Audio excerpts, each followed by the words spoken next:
Hey, I'm Renata. I'm a volleyball mom of 3, and in this video, I'm going to tell you exactly what to do so that you never, ever, ever have to pay club volleyball dues again. Let's get started. If you're living in 2025, you know that things have gotten to just be much more expensive than they used to be, right?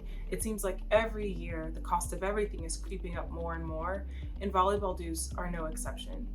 It does seem like this year it's just a little bit more out of control than in the past, right? Our children love the sport, and the truth is, as moms, we're willing to do just about anything to ensure that they can continue in the activity that they love. I'm a divorced mom of 3, and although I do have a village to help, I do find myself more and more responsible for some of the extracurricular activities, so that's why I wanted to make this video. This video is for any mom out there who's carrying a little bit of a heavy load or who has to help out with the family load and is finding things to just be more expensive than they used to be. Our children love this sport, and the truth is we don't want our kids to have to scale back just for financial decisions.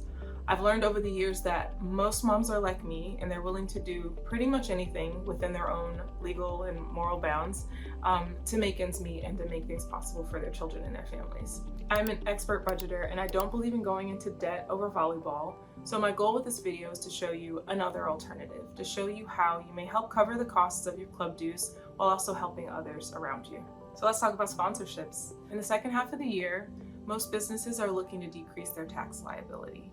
And since most volleyball clubs are already federally classified as 501c3 or nonprofit organizations, then donating to those clubs are a tax write-off for them.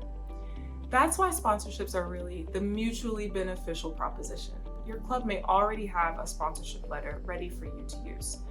What you need to do is go first ask the directors if there's a template or a sponsorship letter that already exists. You need to use their template, customize it to your family or your child or your team, or if you'd like to keep it general and keep it about the club, then that's your choice too. If the club doesn't already have a letter, you can use my template. Check the description box below for a link to a Google Doc that you can use as a sample.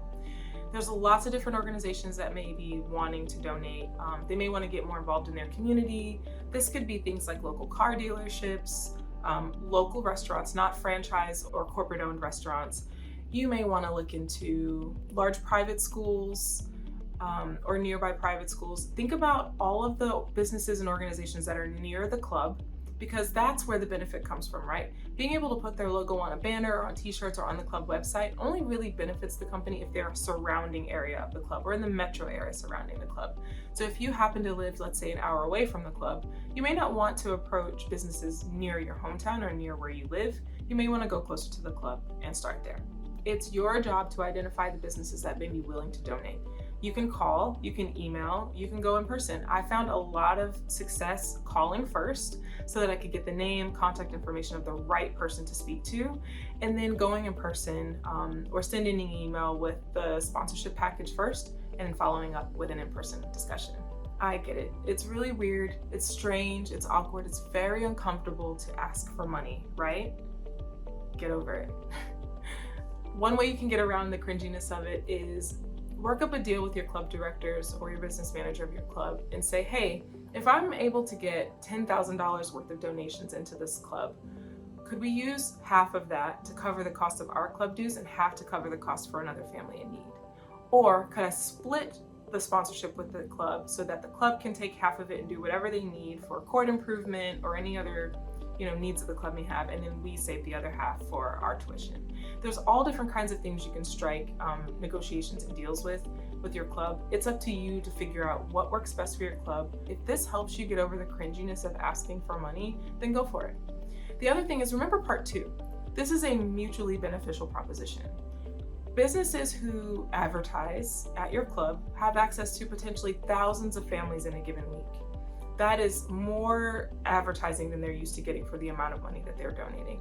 That is potentially another car sold. That is potentially, more meals sold at a restaurant, whatever the business is, right? Think of it as you are giving them an opportunity to display their logo where thousands of families will see it week after week after week. And in that case, if your family can benefit from it and another family can benefit from it too, then so be it. The other thing is, you can't be afraid to hear no, right? This is going to be difficult. It's going to be awkward, but try to get to 100 no's. The reality of the situation is you really only need 10 $500 donations. $500 is not too much for a business to donate, but 10 $500 donations covers $5,000 worth of dues. That's really not that much. So if you want to get 10, prepare your mind to receive 100 no's.